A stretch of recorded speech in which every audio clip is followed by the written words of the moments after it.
I think anytime we hear a story about leadership, we look at it like it's common sense. But common sense is not common practice. And I think hearing the stories that these leaders provide give all of us a roadmap to being better at influencing other people. I can't think of a better time to take advantage of the literally hundreds of years of experience that you will glean in a very succinct and practical way through the wonderful stories that are included in this book. Each chapter in this book represents a different leader who is willing to share and impart their knowledge and wisdom to turn you into a leader. The stories are inspiring and illustrative, and they offer insightful and practical advice from exceptional leaders who have achieved extraordinary accomplishments, transformations, and change.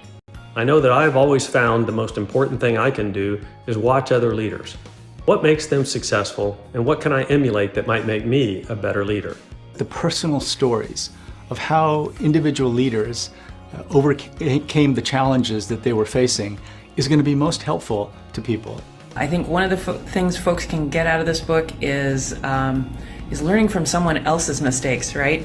I've learned a lot from my own mistakes along the way, and I've been able to share some of that. These are amazing people with incredible backgrounds offering their own lessons of experience to all of us. The biggest takeaway from Lessons from Leaders is that there's a wide variety of leadership styles, and it's important that you find the best style for you and be genuine to yourself. The more you understand how leadership contributes to the goals and objectives of the organization, the better you're going to be at helping everybody to fit in, participate, and bring their best selves to work together.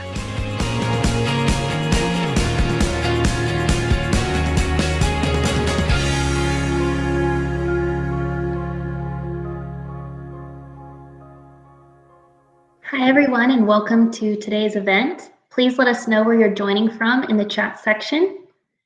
We are thrilled to have you with us for a conversation on leadership, and we look forward to sharing some of the key leadership lessons from the book Lessons from Leaders. Lessons from Leaders is a diverse collection of candid stories from 15 remarkable leaders who share their insights, experiences, and the practical lessons we can all apply to shape our own personal leadership journeys. With that, I would like to introduce you to today's host, Sam Shriver, the Executive Vice President of Thought Leadership and Training Transfer at the Center for Leadership Studies, the author of From Coach to Coach and the 4 Moments of Truth, and the co-author of Lessons from Leaders. Welcome, Sam.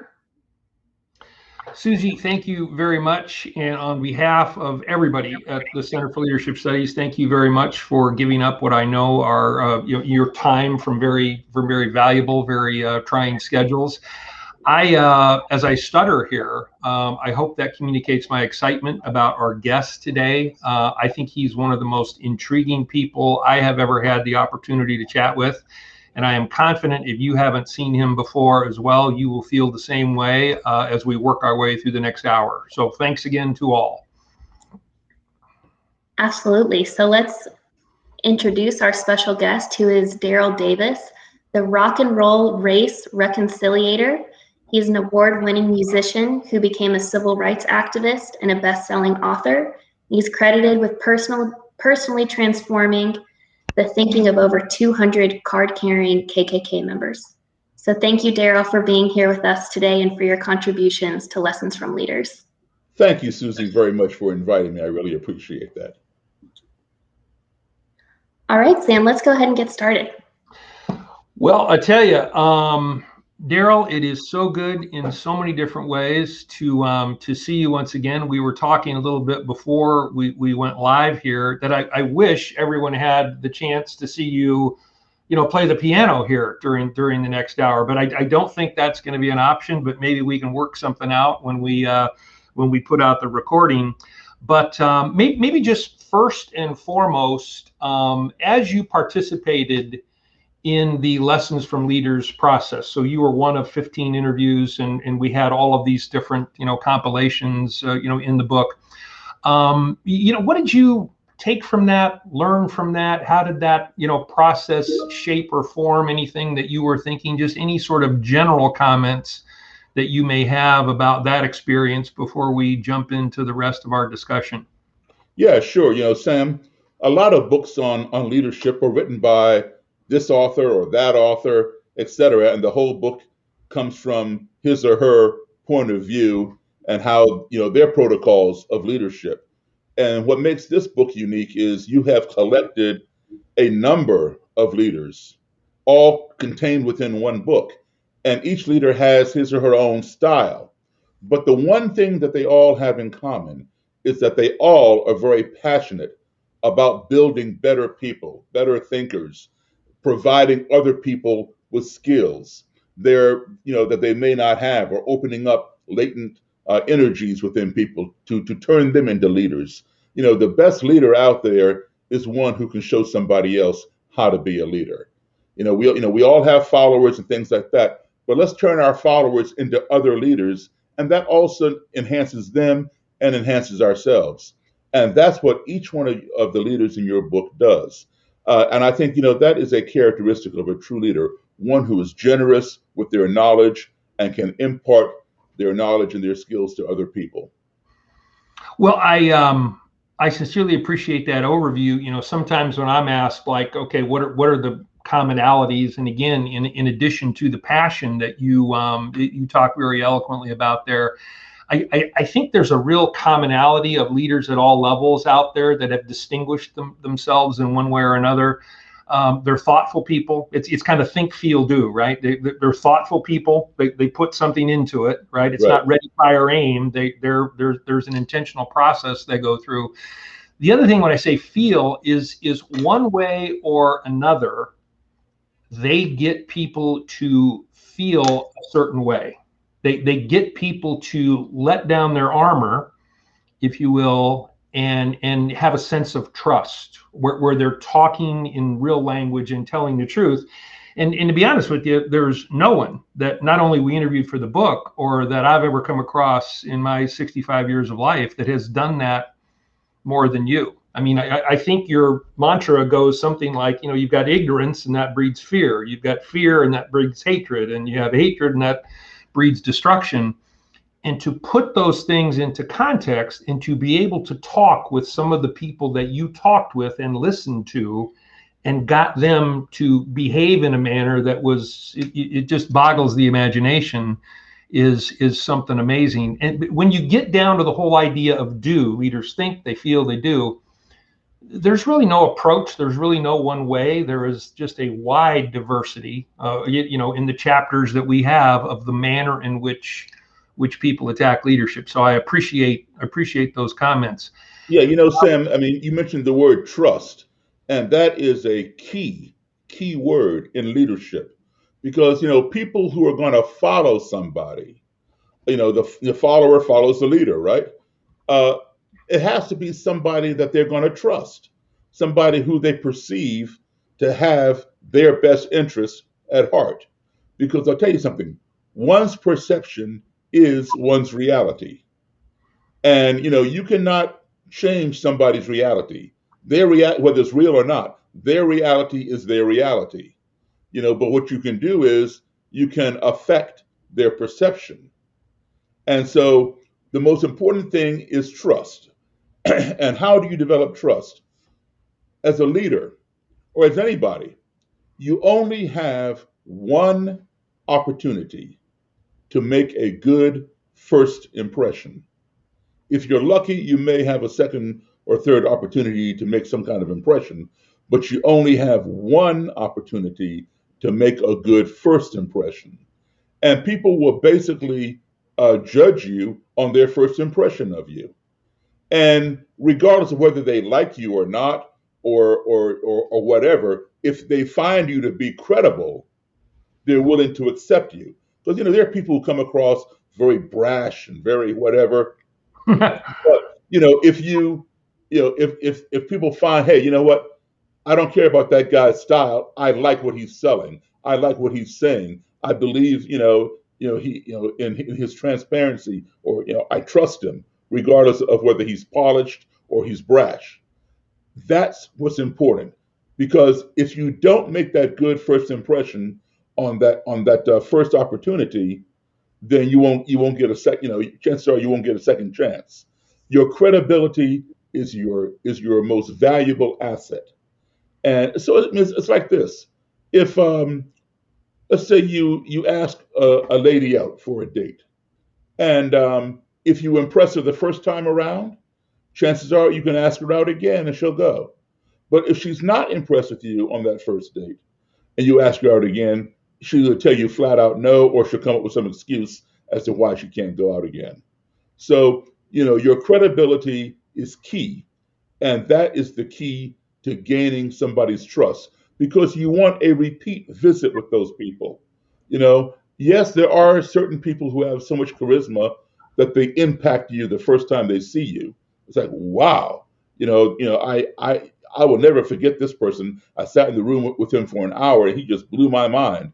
And, we know people like that. But the majority of people, you want to see them again and again and again. You want repeat business. So that's why it's important to make that first impression count. Well, you mentioned the word courage there, and as I'm sure the camera will dictate, it's been a while since I've dated, but I remember the nervousness associated with developing the courage to actually kind of roll into asking someone, putting yourself out there, in Brene Brown terms, making yourself vulnerable. And I just want to go back to it, like, because the courage that you had and showed in seeking an interview, one of your first documented interviews, with I believe the guy's name was Roger Kelly, who was a grand wizard in the KKK. Like, what, if you don't mind me asking it this way, was going through your head to say, okay, I am going to solicit, okay, or kind of ask this person to meet with me, and then I'll talk a little bit more about kind of what went on during that initial interview there. But where did that come from? What was driving you? What was that attraction, for lack of a better term? Okay, so we have to go back to my childhood and come forward so you understand why I've done some of that. Because, to me, a lot of people view that, okay, so here's this guy, Daryl Davis, a black guy. He goes to Klan rallies. He doesn't support the Ku Klux Klan, but he goes to their rallies to find out what's going on because he wants to talk to some of them. And then he invites them over to his house and sits down and talks with them. Is that crazy or what? Well, for a lot of people, it is crazy. For me, it's not. And for me, really, I'm being honest with you, it's not courage on my part. It's more curiosity. But then here is the credibility part. Let's go back to my childhood. I was a child of parents in the U.S. Foreign Service. So during my formative years of growing up, I spent a lot of time overseas in various countries. When you combine my childhood travels to my adulthood travels, today I'm a professional musician performing all over the world. When you combine those two groups of travels, I have been in a total of 57 different countries on 6 continents. I have performed in 49 of our 50 states. So I have been literally exposed to a broad number of perspectives, religions, cultures, ethnicities, all that kind of thing. And starting at a young age, it shaped me. So I can tell you something. No matter how far I go from my own country, right here, the United States, whether it's right next door to Canada or right next door to Mexico or halfway around the globe, no matter how different people may look from me or speak a different language, practice a different culture, worship a different way or whatever, when I return home, I conclude one thing. And that one thing is we all are human beings. And as such, we all want the same basic 5 things in our lives. We all want to be loved. We want to be respected. We want to be heard. We want to be treated fairly. And we want the same thing for our family as anybody else wants for their family. And if you employ those 5 core values when you traverse a society or culture, or ideology even that may differ from your own, I will guarantee you that you will gain more respect from those people, and you will find navigating that society to be a lot smoother. And I've been doing this, work with white supremacists and people like that. This is my 37th year. So I'm going on 40 years of this. And, not everybody changes. Some people will go to their grave being hateful, violent, and racist.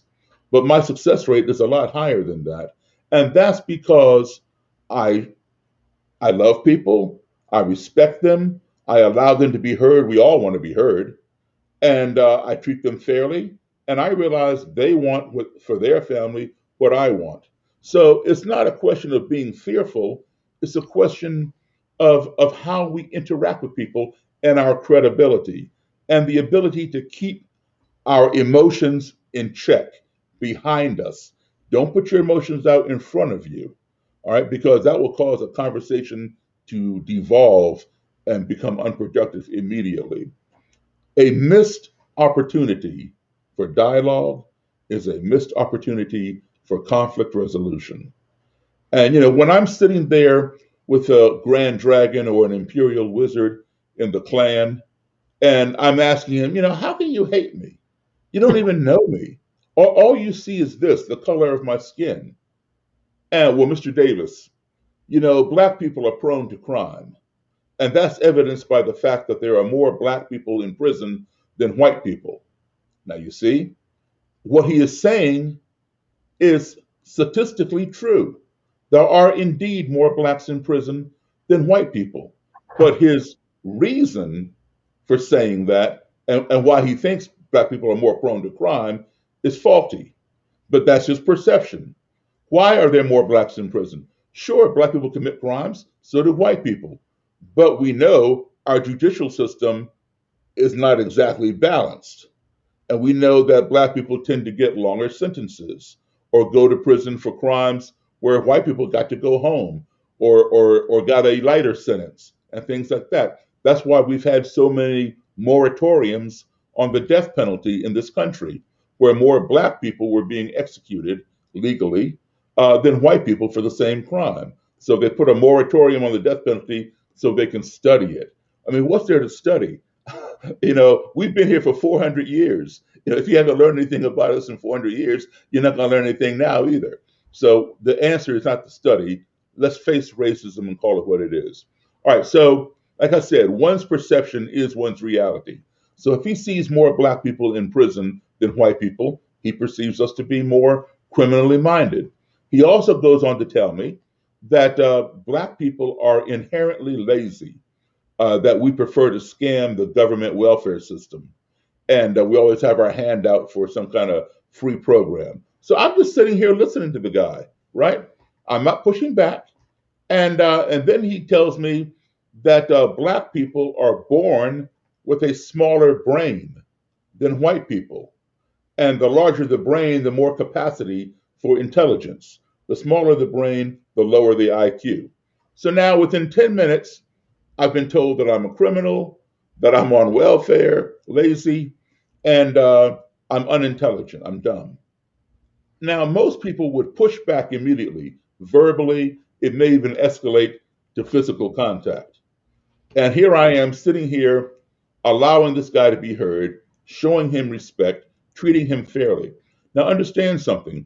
When I use the word respect, I'm not saying that I respect what he is saying. I don't respect what he is saying, but I respect his right to say it. Everybody has a right to air their views. So, he's used to pushback. You tell somebody something like that, you're going to get pushback. Well, if you push back, he's going to plug up his ears. He's going to put his wall up because, you're attacking his reality. All right. So I don't push back. And when he finishes radiating his vitriol, then he's kind of curious. How come this black guy didn't push back? I told him he was lazy, he's a criminal, and he's dumb. So now he's curious as to know why. And he feels compelled to reciprocate, to hear where I'm coming from. Why haven't I said anything? He's tried his best to get me.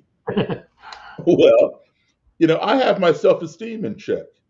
Always make sure two things. One, when you go into a situation, and it doesn't even have to be racial. In fact, we can take race off the table. Pick another hot topic: abortion, nuclear weapons, global warming, the war in the Middle East, the current or the last presidential election. All these are hot topics. So you're on one side, somebody else is on the other side. Allow them to have their platform, regardless of how badly you can disprove them. Respect them. Let them get out their point. All right. Make sure you do your homework before you go into the room with them. Find out what is their position. How did they arrive at that position? Try to put yourself in their shoes. All right. But have your self-esteem in check.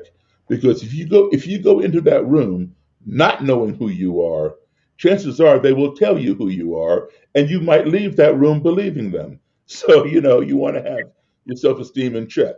So after he radiates all this vitriol, and he told me that the evidence that black people have a smaller brain, he mentioned this book that I know he didn't read, but because I know a lot of other people who didn't read it, but they tout it around as though it's the Bible or something.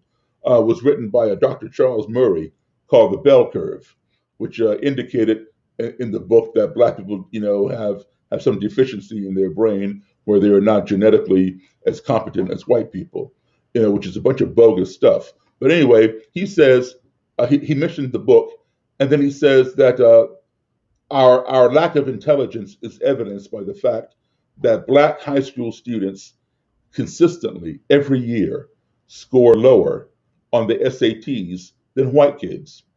He is absolutely correct. Yes, most black kids do score lower on the SATs than white kids. But I understand his perception, or his perspective, because that becomes his reality. The data does indicate that, but he's not considering why. This happens because where do most black kids go to school? In the inner city. Where do most white kids go to school? In the suburbs. It's a fact. Inner city schools are not as good as suburban schools. They lack the funding, they lack the facilities, the equipment, the textbooks, and the teaching skills. I will guarantee you, black kids who go to school in the suburbs score just as high, if not higher, than some white kids.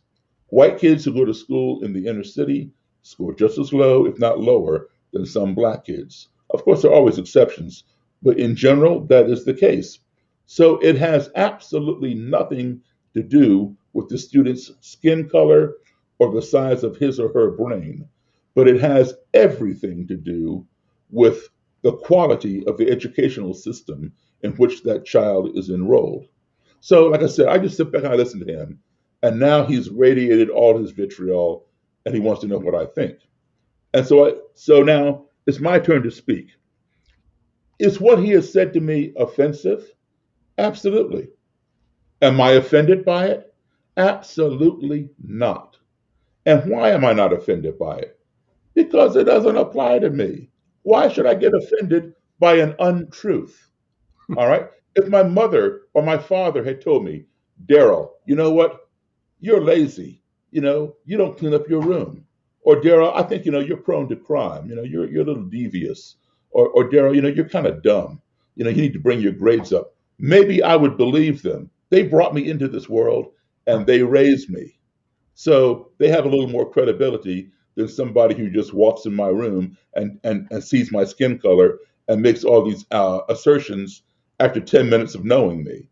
Why should I believe that? Why should I be offended by that?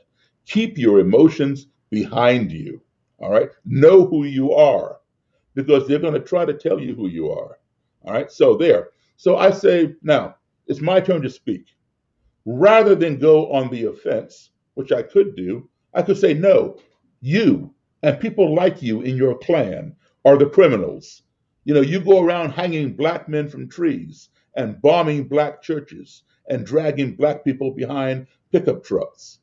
I would be 100% correct, because the Klan has a 156-year history of doing just that, and that is criminal behavior. But no, I'm not going to go on the attack, because if I do that, those walls go back up and his ears get plugged. So rather than go on the offense, what I do is I go on the defense. And I say, listen, I hear what you're saying. However, I'm as black as anybody you've ever seen. I don't have a criminal record. I've never been on welfare. I've never measured my brain size, but I'm sure it's the same size as anybody else's. And speaking of SATs, my SAT got me into college. I have a bachelor's degree. My mother and father both had master's degrees, and my father was working on his PhD before he passed away. Now, I'm saying all this, not attacking him, all right, but defending myself, because I know, because I've already done my research, the guy sitting in front of me 2 feet away barely made it out of high school. I know that I have more intelligence in my little finger than he and his whole clan put together. But I'm not going to throw that in his face and try to offend him. For what? You know, that will devolve the conversation. So I defend myself. I treat him as my fellow human being, which is exactly what he is, despite how deplorable his ideology may be. I treat him with that kind of respect. And Sam, here is what happens. It doesn't necessarily happen overnight. It may be weeks, months, maybe even years, right? But we all do this. At the end of the day, before we go to bed, you know, we reflect on whatever transpired during the day.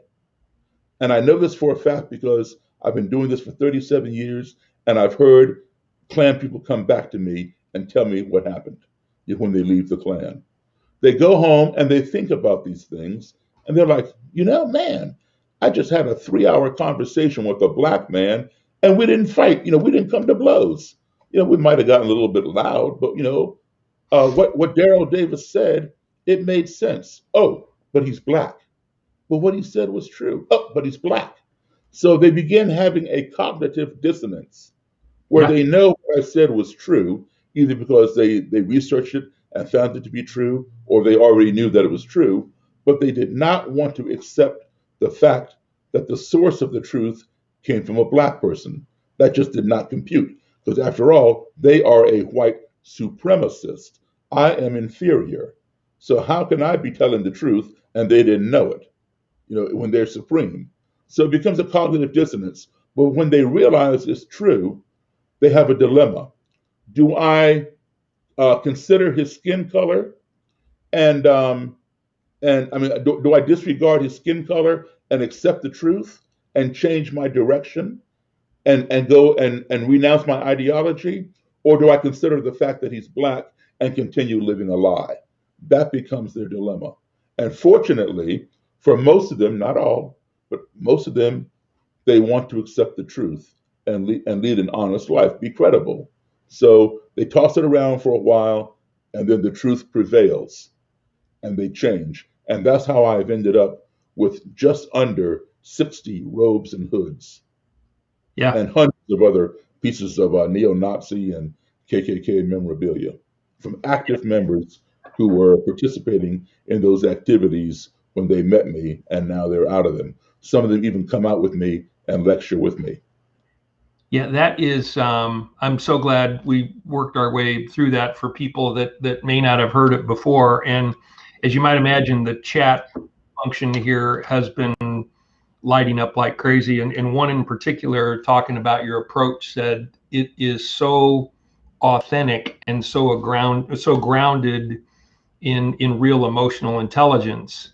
But and a better host would have been able to kind of encapsulate this whole thing. But what I hear first off is you show up. The second thing is you show up with your self-esteem, regardless of what is going to be said. You're anticipating criticism and conflict because clearly that's the nature of it. Yeah, that's what's going to take place. But what is said in the moment is not going to either hook you or impact you into some kind of a extended elevation of this vitriol back and forth. and you do, in essence, what you do is you create this dissonance, and you listen, and you recognize that, change isn't going to happen overnight, but if you keep coming back and providing them with that dissonance, most people, not everyone, want to move in that direction. Yeah.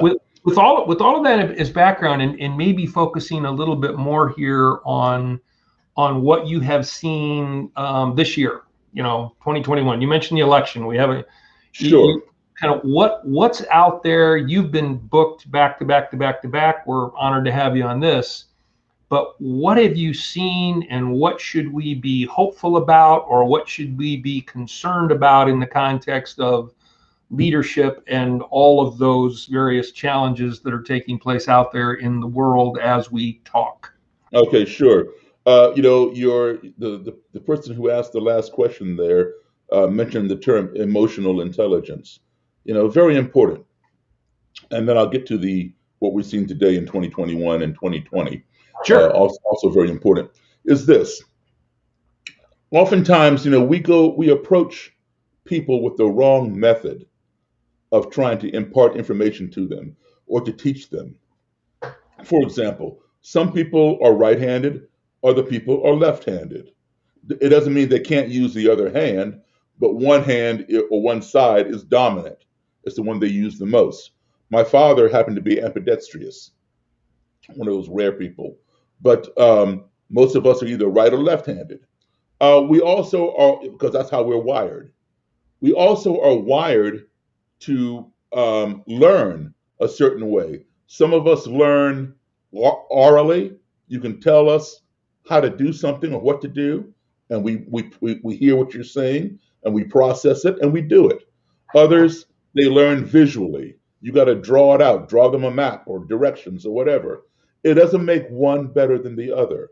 They both are equally valuable, but it's just how we are wired, like left or right, oral or visual, whatever.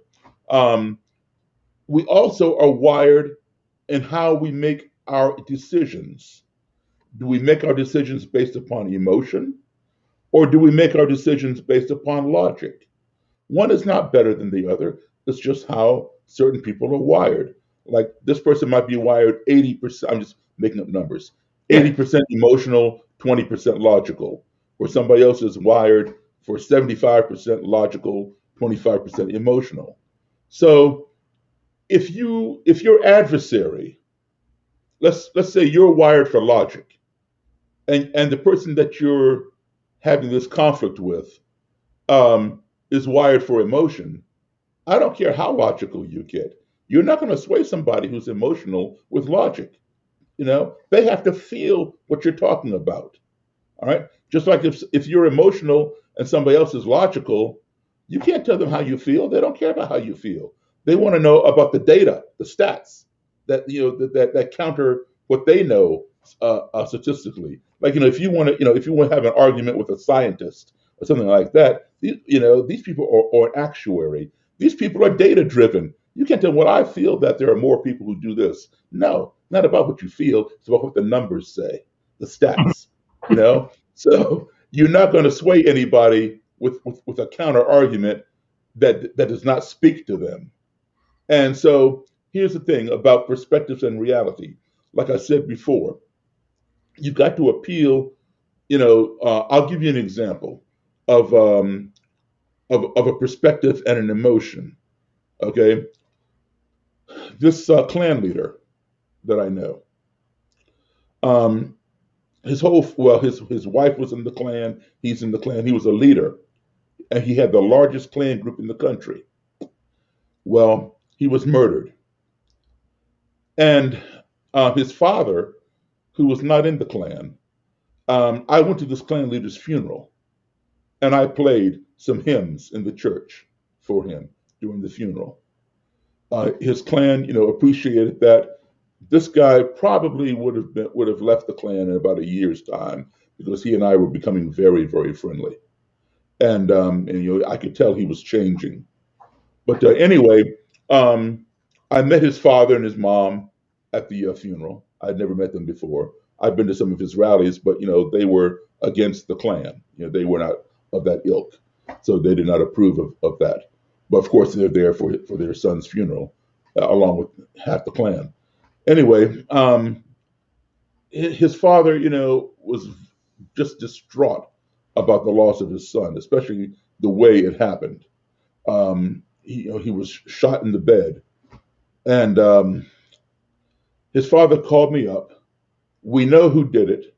I knew the murderer. He knew the murderer, and he told me he was going to go kill the murderer. And I said, listen, I know how you feel, but you cannot do that. He was reacting on emotion. This murderer took away his only son, right? And so he's feeling that emotion, and he wants payback. Now he knows that killing the murderer is not going to bring his son back, but it's going to give him gratification, or some kind of gratification, to do to that person what that person did to his son. So he's telling me on the phone, he's going to take his gun and go and kill this person. Well, he's an emotional person. So if I were to tell him, look, man, don't do that, because then you'll be in jail, in prison for 25 to 40 years for committing murder. That doesn't mean anything to him. He's emotional. 25, 40. I'm trying to tell him logically, don't do this, because then you're just as bad as that person, and the law does not separate your emotion from whatever. So that's not going to work. I had to give him an emotional argument. I said, listen, you have other kids, and you have grandkids, and if you go and commit that murder, you've already lost your son. You're going to lose your other kids. You're not going to see them again. You're going to be in prison somewhere. And your grandkids, they're not going to be able to see you. How does that sit with you? Because I want him to feel. And that's what changed his mind. Because I gave him an argument that he could feel. It didn't bring his son back. It didn't give him the gratification of killing the person that killed his son. But when he put his mind on his other kids and his grandkids, that's what kept him. Not the numbers he couldn't care less if he went to prison for 40 years. He was willing to do that. But the emotion of losing his other kids after he's already lost his one was too much. That's why he changed his mind. I'll tell you, it's just to be able to bring that kind of to bear in the moment is clearly a function of the fact that you've investigated these kinds of things and thought about these kinds of things for decades. And so that when you are face to face in moments of conflict that most of us, will never, experience, you have the ability to discern that and to, as they say, go with your gut. And that is, in many cases, because of the work you've put in already, thinking about this kind of stuff, it has a high probability of moving you in a positive direction. Yes, and also, back to that perspective thing. Yeah. We cannot change somebody's reality. Their reality is their reality. And the more you go after their reality, the more they're gonna defend it, because they know what they know, and that's their reality. So what you do is you offer them another perspective or other perspectives that you think might be better than their perspective. And if they resonate with one of your perspectives, they will change their own reality. And that works with both children and adults. So let me give you a children example. Let's say you take a 7 or 8 year old kid to the magic show, and the magician on stage, asks for a female volunteer. Raise your hand, right? And of course, 50 women raise their hands.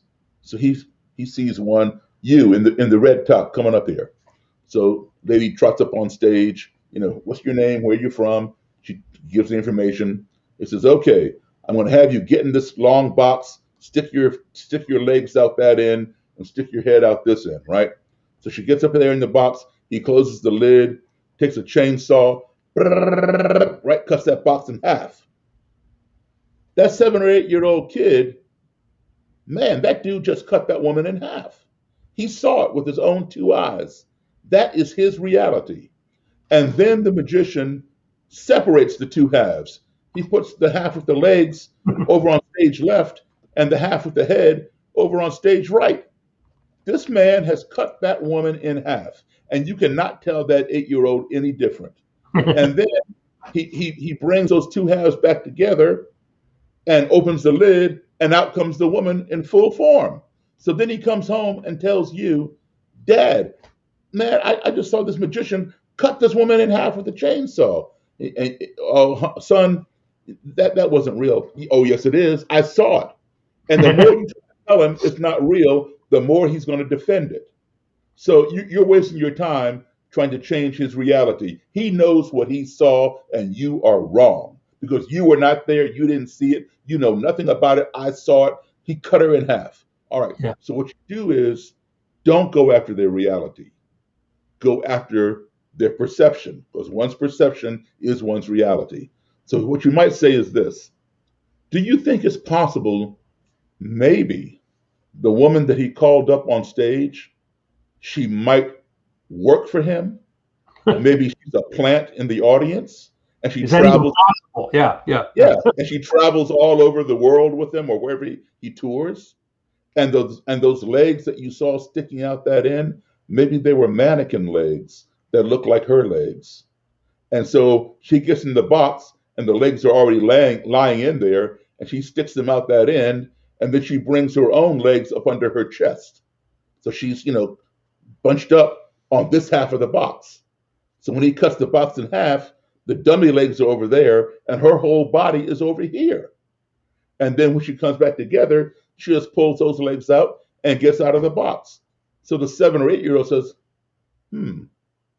yeah, I guess that might be the only way it could work.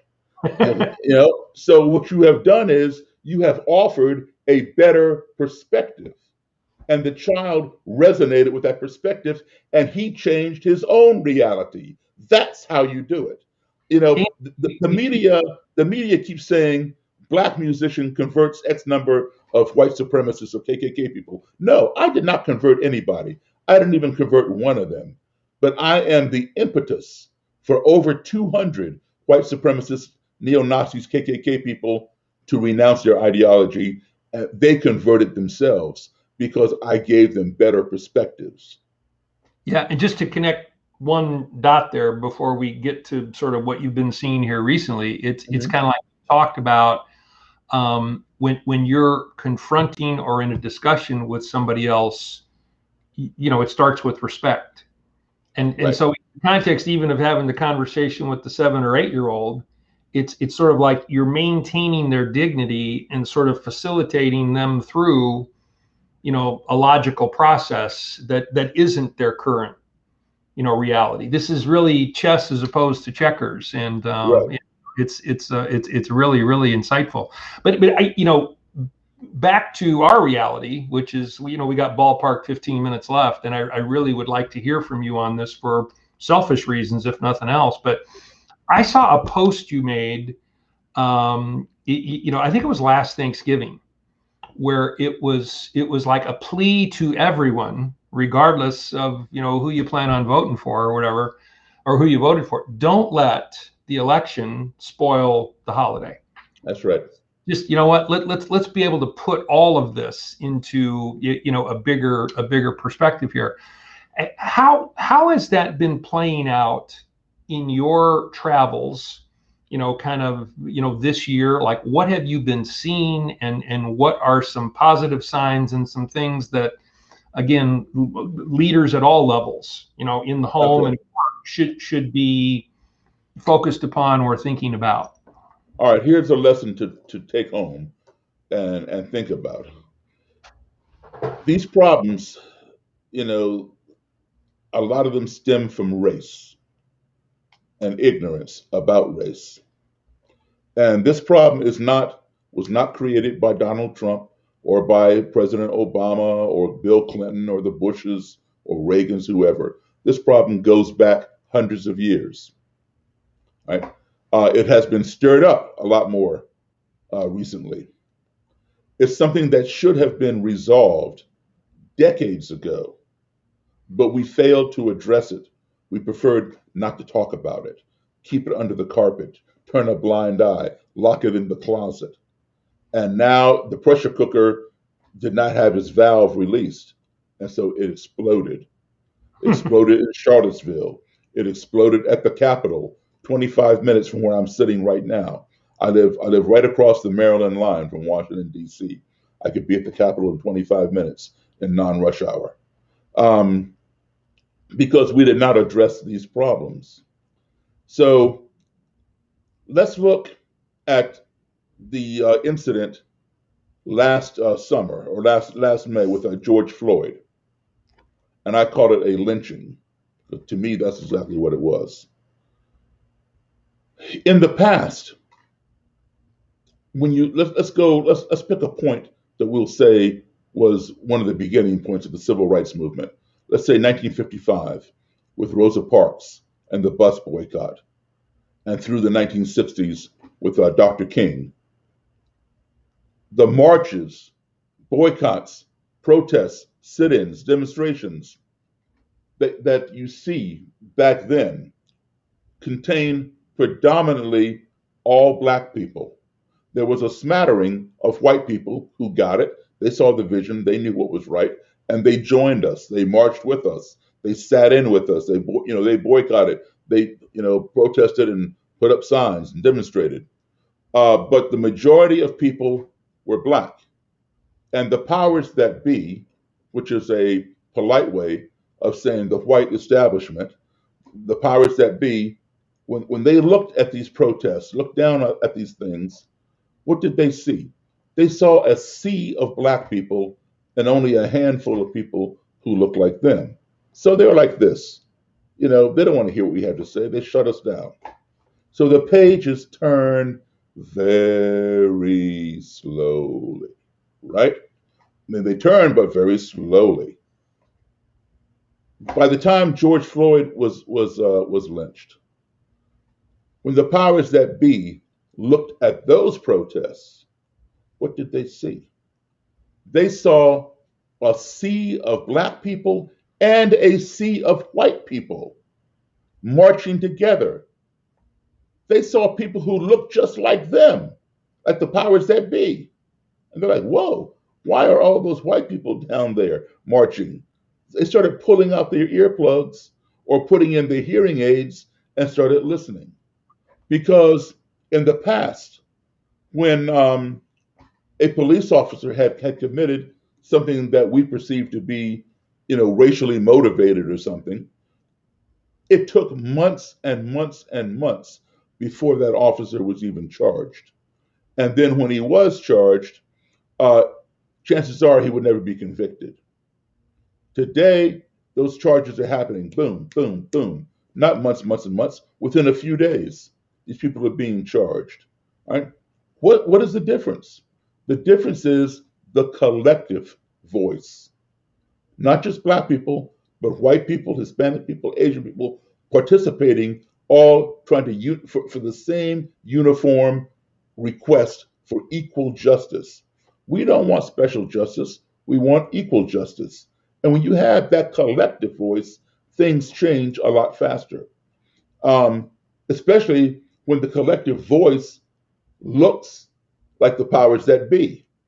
And while these protests were predominantly geared towards the police, there was an even larger ripple effect that happened that we have never seen before. That ripple effect is NASCAR banning the Confederate flag. The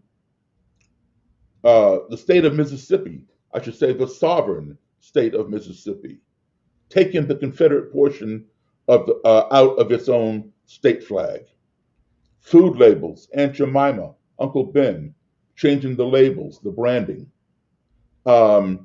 Legislation being passed to remove Confederate statues or rename buildings named after slave owners. That is a large ripple effect that we've never seen before. What has caused that? The collective voice, whites and Blacks working together. And this is something that leadership needs to look at. If I want something if I want something to go in a certain direction, how do I do it? I need to get the collective membership together, and that will accelerate the process. That's something that we see, and we need to exploit that and focus on that. Not focus on being exclusive or not including other people, but being focused on bringing people together for the common goal, the common humanity. Yeah, I can't imagine anyone that isn't, because of these events, not only more aware, okay, of some of these, the challenges and the issues, but an awareness that kind of is focused on action, on doing something about it. I'm assuming you remember a very influential member of our organization, Jameen Good, during your interview with us here. But she and I have had some very, very insightful conversations about, comparing perspectives and what it was like, years ago in El Segundo, California, growing up and being pulled over by a police officer. Well, police officers were our baseball coaches in that small town. They helped us. They drove us home. Maybe when we had been exercising our personality a little bit too much. Speaking hypothetically, of course. Of course. But that's not the that's not the reality that many other people have grown up with, and I think the difference is, at least from a personal perspective, it's like, yeah, that's not right, and I'm in favor of doing something about that. I'm in favor of more objectivity, more transparency, more kind of let's get it out there and make this leadership thing be something where everybody has a voice. After leaders make decisions, everybody isn't going to be happy, but let's at least be heard. Let's make sure that everyone is heard and we're doing something that makes sense, to move forward from the from the collective. And like you say, the page, it's a slow turning page, right? But it turned a lot faster with that collective voice. It's the pace of the page is clearing up. So it sounds like, from your perspective, to encapsulate, you have increasing optimism about the speed of the page turning. Would that be a fair statement? Absolutely, absolutely.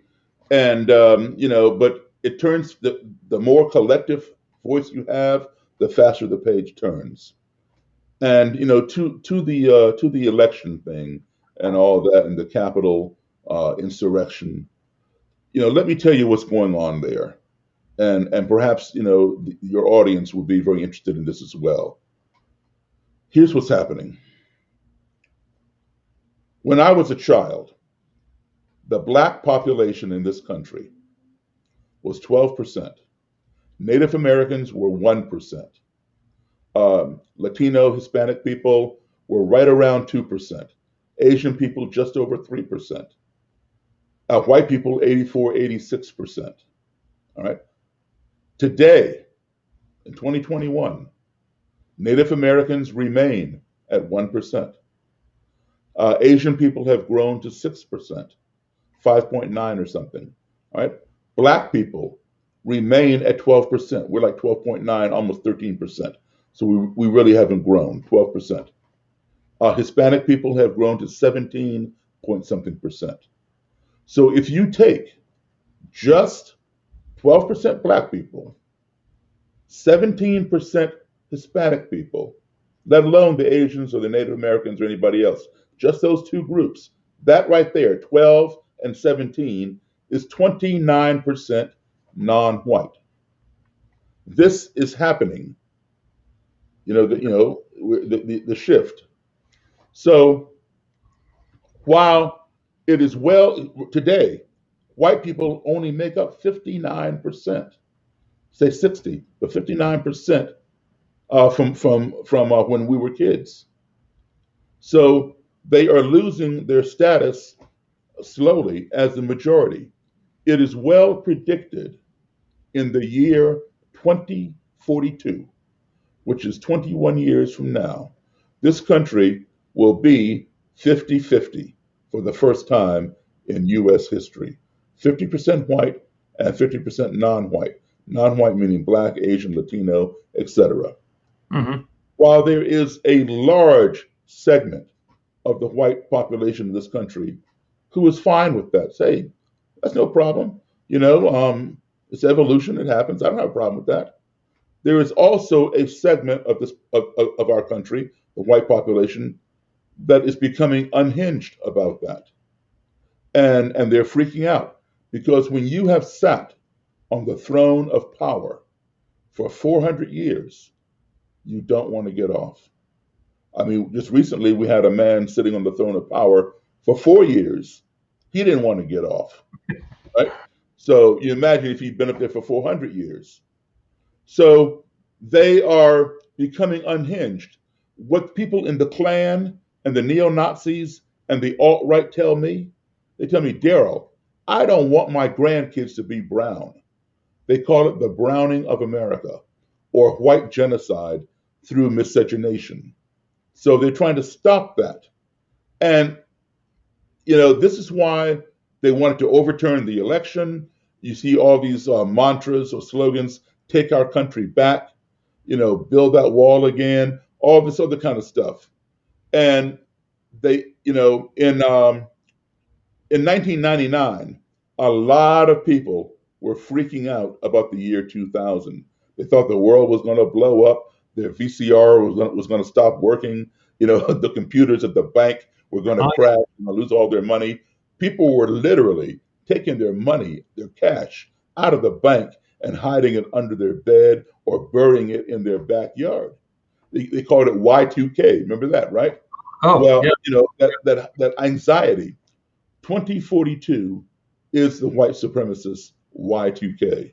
And this is why, when I first started doing this kind of work, it was just the Klan, some neo-Nazi groups, and white power skinheads. Today, you've got the Klan, the neo-Nazis, the white power skinheads, the alt-right, the Proud Boys, the Boogaloo Boys, the Three Percenters, and on and on and on. You got all these groups. And what are they saying? They're trying to step up their recruitment. Come join us. We're going to take our country back. We're going to build that wall. We're going to make America great again, and all this other kind of stuff. And people, out of fear of losing their identity, go and join these groups. But when the Klan or whoever fails to take the country back, some of these people figure, you know what? If the Klan can't do it or the Nazis can't do it, I'll do it myself. And that's when they walk into a Black church in Charleston, South Carolina, and shoot up 9 Black people conducting Bible study. Or they walk into the Tree of Life Synagogue in Pittsburgh and murder 11 Jewish people. Or the Walmart in El Paso, Texas, and murder 23 Hispanic people. Or the Sikh temple in Oak Creek, Wisconsin, and murder the Sikh people. These people that we're talking about are called lone wolves because they're acting alone, right? Well, here's the problem. We're going to see more and more of these lone wolves as we get closer and closer to 2042 because they're becoming unhinged.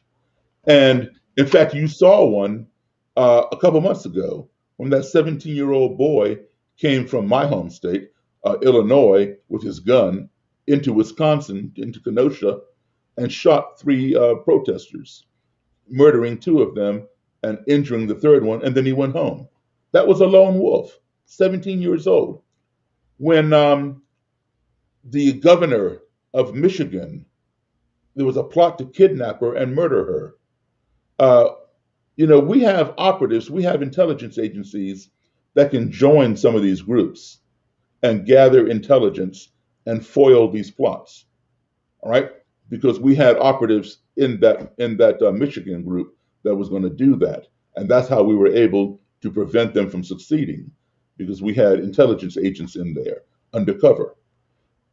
While we can infiltrate some of these groups, it is impossible to infiltrate a lone wolf. How do you infiltrate one person? All Yeah. right? So this is why, we need to come together, and leadership is what we have to look to bring us together. And we need to focus on that collective voice. We like to call ourselves exclusive. Well, we need to be more inclusive. Otherwise we're going to destroy this country from within. Yeah, I don't apologize for it. And by the way, we are officially out of time, and I'll kick it back to Susie here in a second. But most of the context associated with our discussion, it has to do with organizations and driving productivity and driving engagement and driving retention. That's I don't think will be a surprise to anybody. That's kind of what we do at the Center for Leadership Studies for a living. The context that you have provided, and I know I'm like everybody that is throwing a chat up here right now as well. There's so much more to do. You can't separate an organization from the society that it is in, and we really need to focus and take action in the context of all that is leadership and all that your message brings to the feast, for the improvement of everything. And Daryl, I want to tell you something. For everybody out there, if you haven't seen it, Daryl's 20-minute TED Talk on YouTube is like must-see TV. And on behalf of everyone here at the Center for Leadership Studies and our society at large, thank you for being the leader you are and for sharing your insights with us today. Good luck, sir. Thank you. I appreciate it. Suze, back to you. Sam and Daryl, thank you so much for today's conversation and for highlighting how we can influence change through open communication. To learn more about Daryl and Lessons from Leaders, please visit lessonsfromleadersbook.com and join the conversation on LinkedIn. We appreciate your time today.